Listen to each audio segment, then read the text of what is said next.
As the hero present Mike began speaking, laying out the rules of the tournament, Izuku got lost in his thoughts. This fight basically exemplified the no-win scenario, where heroes were just fighting to buy time, things like the Apocalypse Wars and every single invasion that the Earth had faced so far.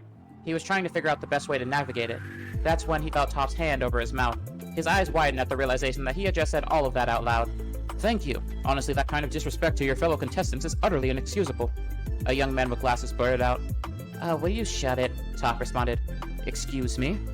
I'm the only one allowed to pick on this dork for stuttering.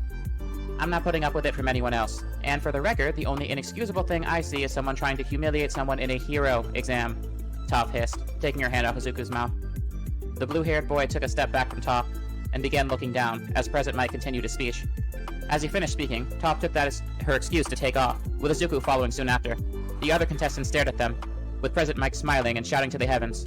"Those two got the right idea! There's no countdowns in a real battle!" This battle, so far, was child's play for Top. She had finished off every single robot that had come her way with little more than a flick of her wrist or a shuffle of her foot.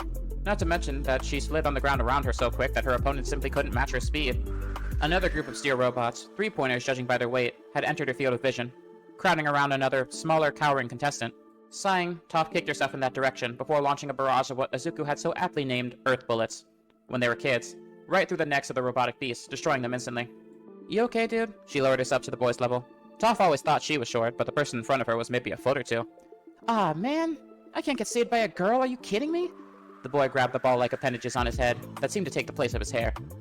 "Oh, you gotta be kidding me," Toph spoke, venom dripping from her every syllable. The boy continued wallowing about how he would never get girls being this weak. The way he spoke, there was no doubt in her mind that that was why he wanted to be a hero. Toph turned around and launched herself away from the boy, the force from the earth erupting, sending the boy hurtling into a nearby wall. Oh, for fuck's sake, what qualifies for hero material around here? What is wrong with this place? As she moved, her thoughts traveled to her dad. As she moved, she thought to her life, to how everybody had been looking down on her since she was a kid, to how nobody assumed that she could do anything. And then she thought to her dad, to how he became one of the world's greatest heroes without having any powers, to how he didn't listen or have to answer to anybody. Maybe I should just go with the vigilante route, she grimaced as she continued thrashing every robot in her path. Only now her tactics were noticeably more aggressive.